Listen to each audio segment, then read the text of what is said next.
Hello everyone, this is Ashish, and today I'm not going to talk. Today Anshuman is going to talk because the topic of discussion today, Anshuman is more of an expert over here. So I'll leave the talking to him. If you do not know who is Anshuman Mehta, he's a very old friend of mine. He has been over here for a couple of videos. He's the one who inaugurated the Momentum podcast. He's also been here before that. We talked about how to get into MS with even with a low gate score. He has successfully cracked PMRF program. He is now in that program only. If you do not know what is PMRF program, it is probably the best program for researchers. You are going to get paid almost as good, if not better, than any of the people who are working in PSUs. You are going to get 70,000 more than that every month in hand, tax free.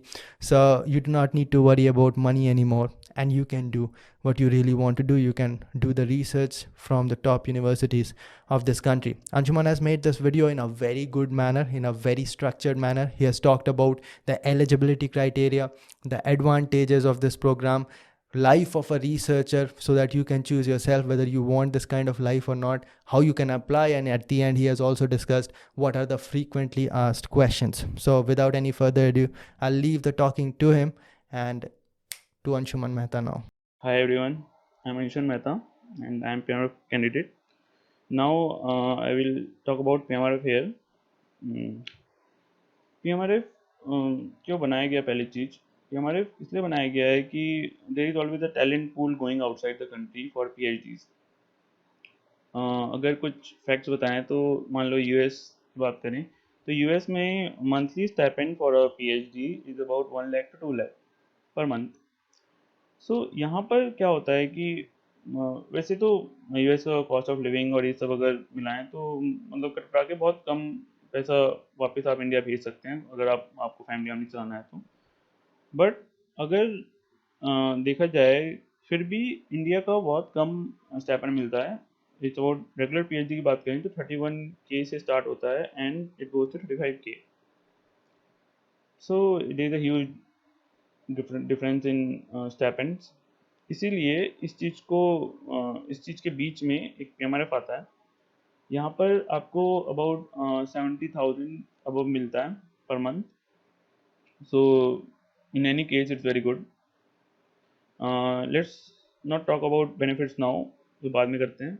अब मैं layout of the this पूरा वीडियो का ऐसा रहेगा कि first we will talk about eligibility, then we will talk about benefits, और third will be how to apply, और पहले का क्या प्रोसीजर था और अब कैसा प्रोसीजर हो चुका है तो उसके बारे में बात करेंगे. And finally we will talk about FAQs. ठीक है. Okay, let start with eligibility. कि आप क्यों मतलब किस टाइप के कब कब एलिजिबल हो सकते हैं पीएमआरएफ के लिए. First of all there is direct entry channel, जिसमें आप कोई भी कॉलेजेस में अगर आप बीटेक या मास्टर्स कर रहे हैं फाइनल ईयर में, या फिर 3 साल हो चुके हैं, 3 साल के अंदर में ही आपने किया हो, कंप्लीट किया हो बीटेक या masters from any institute which is recognise in India. ठीक है. तो ये आप एलिजिबल हो सकते हैं. ये बहुत बड़ा कदम है पीएमआरएफ के लिए, मतलब कि इसमें सारे लोग एलिजिबल हो सकते हैं. यहाँ पर आपके पास दो कंडीशन है एलिजिबिलिटी के. फर्स्ट है कि अगर आप CGPA 8 और अबव है, ये मस्ट है. ये लगभग सब सारे क्राइटेरियाज में मस्ट हैं. उसके अलावा है कि आपका गेट स्कोर 650 एंड अबव है. तो जो लोग बोलते हैं कि लो गेट स्कोर का क्या काम होता है, ये वन ऑफ द काम हुआ, मतलब गेट स्कोर 650 एंड अबव.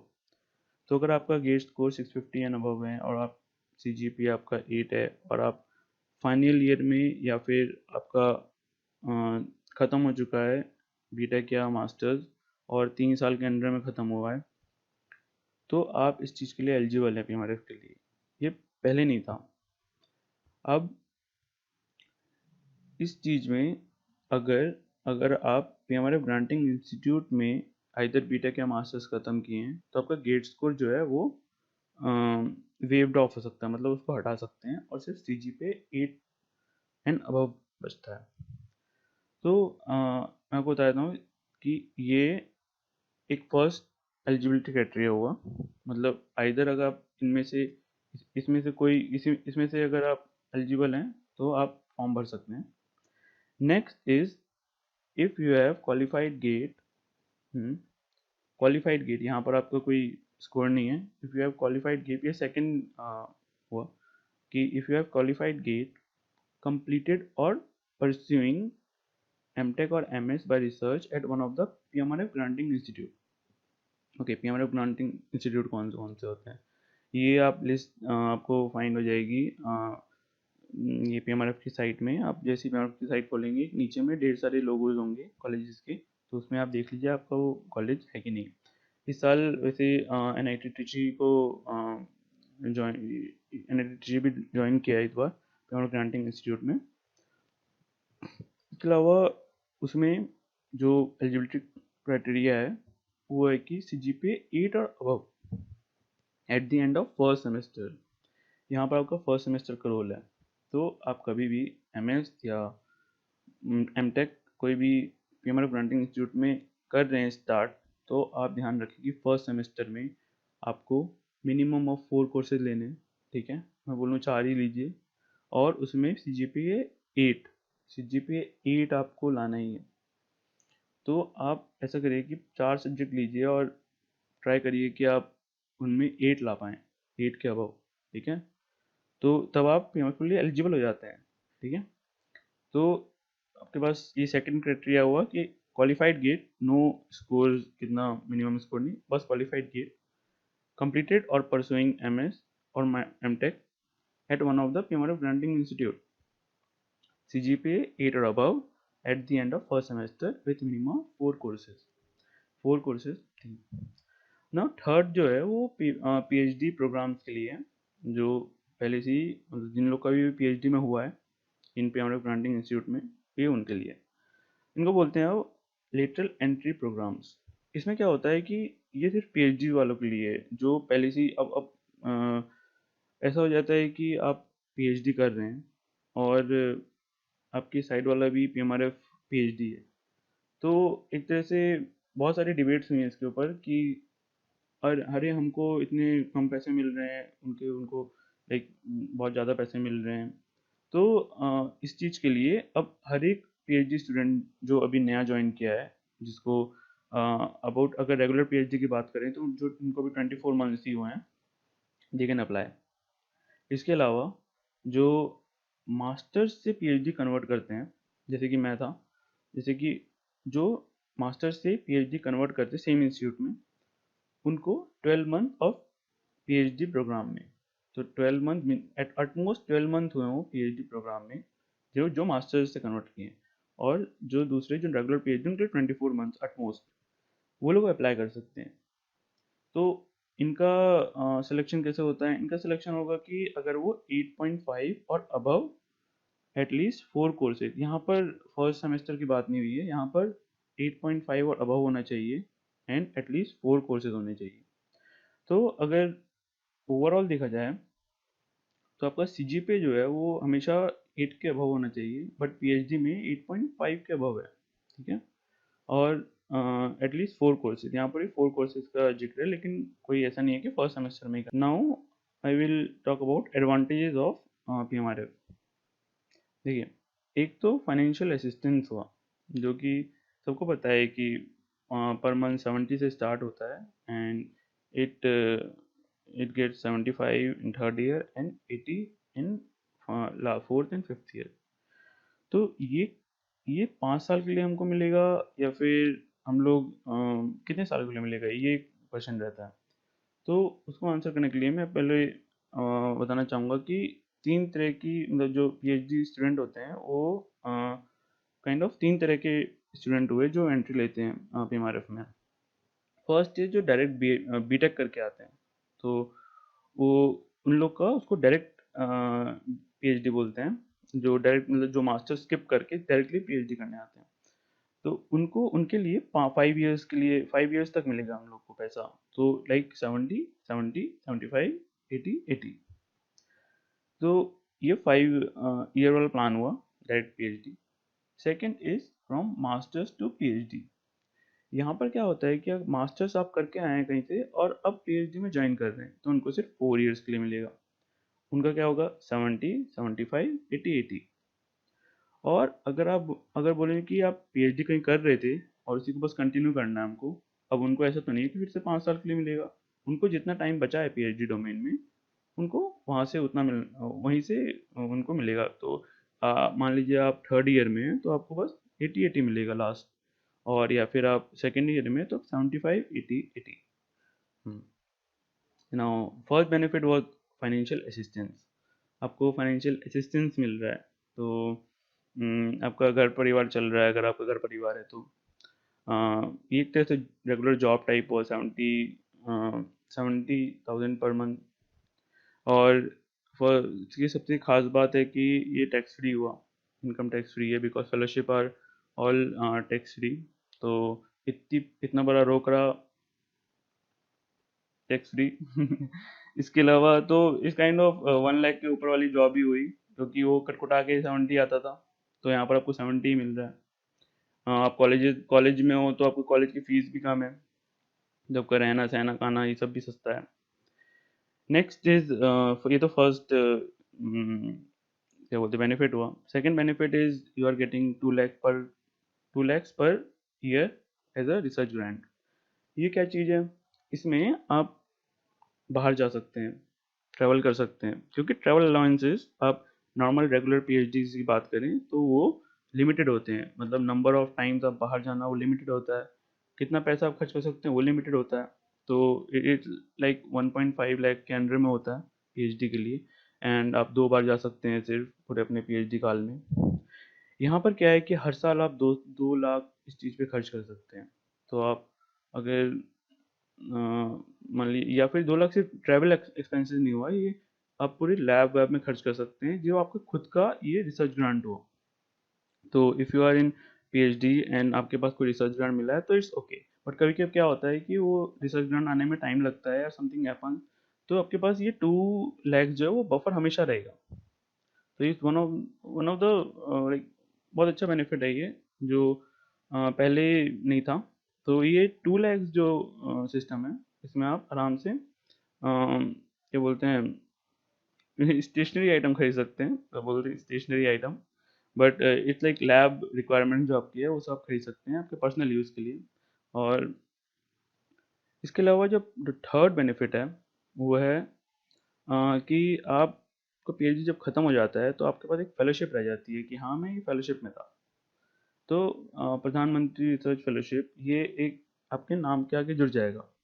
तो ये थर्ड बेनिफिट हुआ जो मुझको बहुत अच्छा लगता है कि हाँ बोलने के लिए रहेगा कि हाँ भाई हम पीएमआरएफ हैं। अब इसके आगे जो जैसे पीएचडी पोस्ट पोस्ट पीएचडी जो होते हैं चीज़ें, उनके लिए ये एक बेनिफिशियल हो जाता है कि ओके एक थोड़ा सा सिग्निफाई हो जाते हैं कि यार पीएमआरएफ हैं। तो ये थर्ड बेनिफिट हुआ। ठीक है, अब मैं आपको बताना चाहूँगा कि एक एक रिसर्च लाइफ होती क्या है। अगर फुल फ्लेज रिसर्च लाइफ की अगर बात करें तो देयर इज़ अभी तक हम बीटेक में ही हैं अगर, तो देयर इज़ मास्टर्स, ठीक है, जिसमें लग जाते हैं 2 साल। देन देयर इज़ पीएचडी, जिसमें मिनिमम बोल रहा हूँ 5 साल लगते हैं। ये बढ़ चढ़ के ये 7-8 भी 9-10 भी सुना है मैंने। तो लाइक 2 और 5, फिर पोस्ट डॉक होता है। हाँ, यहाँ से अब जॉब स्टार्ट हो जाती है कि अब बोल सकते हैं कि yes you are in job. अभी पीएचडी में क्या होता है कि हम लोग स्कॉलर यूज़ करते हैं, masters and PhDs are called scholars, उससे पहले स्टूडेंट्स थे। नाउ पोस्ट डॉक में, पोस्ट डॉक के बाद पोस्ट डॉक के बाद क्या होती है कि तुम्हारी लाइफ एकदम अब हो जाती है कि यू आर कमाने वाला, और अब शादी के लिए तुम भेज सकते हो किसी को भी कि हाँ बेटा जॉब कर रहा है, अब ये स्टूडेंट नहीं रहा, पढ़ाई नहीं कर रहा है, अब जॉब कर रहा है पोस्ट डॉक के बाद। Post doc takes about 3 years, 2 to 3 years। ये एक तरह से जॉब होती है, इसमें आप और एक्सपर्टाइज कर रहे होते हो उस चीज़ में। Then there is lecture. अब ये सब वेरिएबल है आगे कि आप लेक्चर बनेंगे या असिस्टेंट प्रोफेसर बनेंगे। After lecture comes assistant professor, then associate professor, then professor.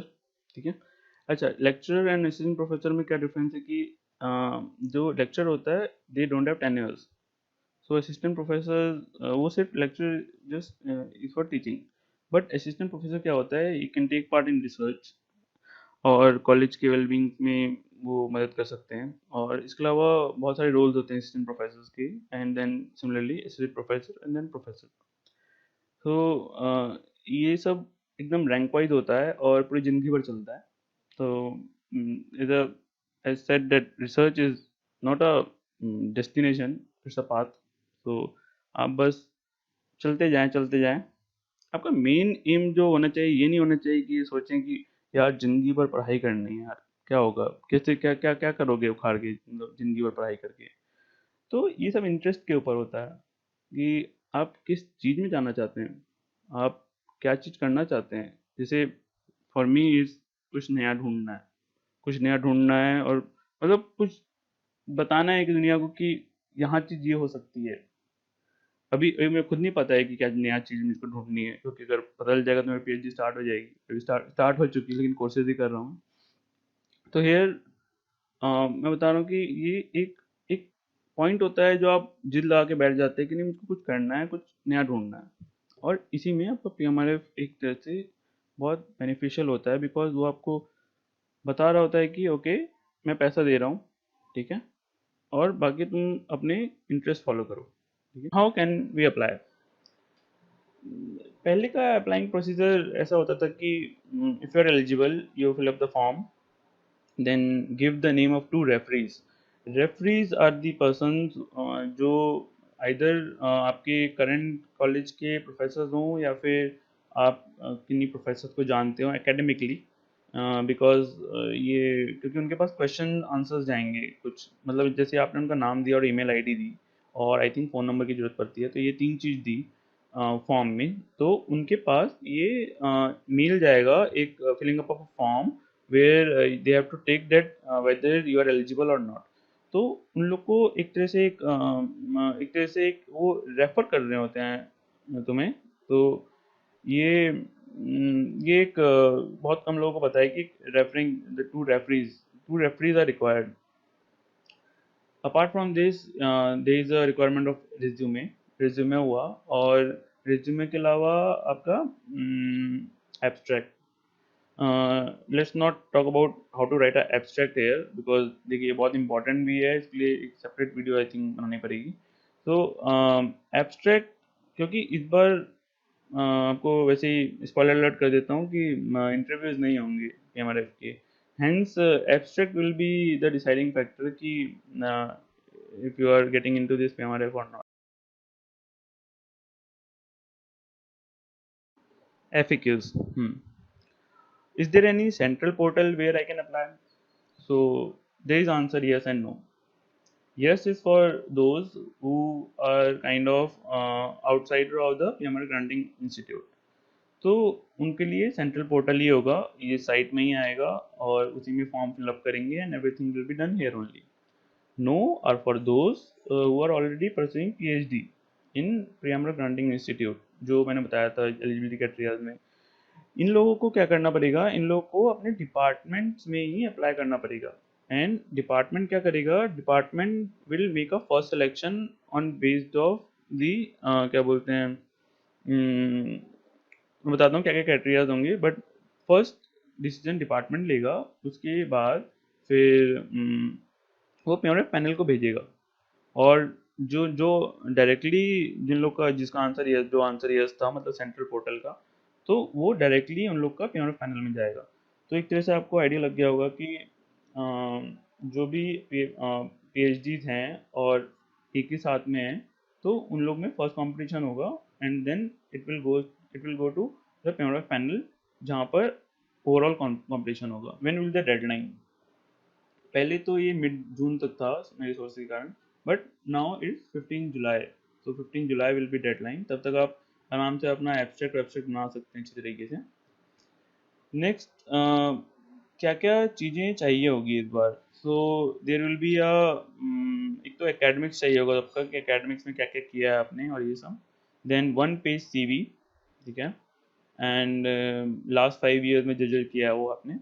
Then statement of purpose, then research experience. SOP पहले रिक्वायरमेंट नहीं था, बट इस टाइम अब रिक्वायरमेंट होगा कि आप क्यों करना चाह रहे हैं, क्या चीज़ आपको क्यों ज़रूरत है आपको. नेक्स्ट रिसर्च एक्सपीरियंस, अगर आपका कोई इंटर्नशिप की है या फिर एक्सपीरियंस है कोई. Then list of publication. देखिए ये सब कोई घबराने की जरूरत नहीं है, ये सारी चीज़ें okay they are must, but अगर आपके पास नहीं भी हैं तो इट्स ओके। देखिए आप कौन से लेवल पे हैं वो अच्छी तरह से पहले से ही एक तरह से सिलेक्शन होगा उनमें से, और देन पूरा अच्छी तरह से देखा जाएगा कि आप कहीं आपके साथ नाइंसाफ़ी तो नहीं हो रही है। Next is a strong letter of recommendation for the supervisor. Oh, if you have supervisor, then there is always a requirement of a letter of recommendation. ठीक है?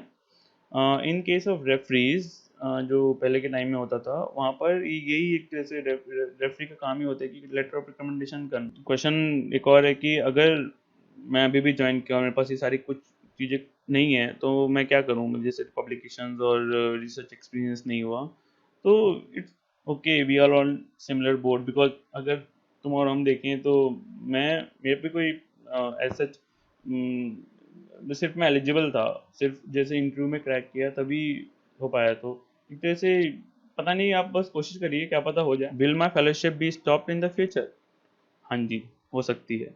देखिए there will be annual review, अगर आप उस review में खड़े नहीं उतरे तो आपका ये PMRF स्ट्रिप ऑफ कर सकते हैं और आपको रेगुलर PhD बना सकते हैं, और अगर आपकी परफॉर्मेंस तब भी नहीं ठीक हुई तो आपको हटा भी सकते हैं।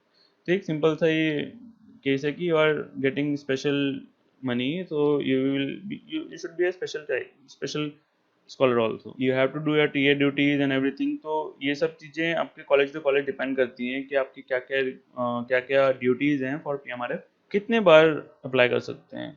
At most 2। अगर आप 2 ही बार आप अप्लाई कर सकते हैं, चाहे आप किसी भी एंट्री से घुसना चाहें। I am a double degree and master student, am I eligible for PMRF?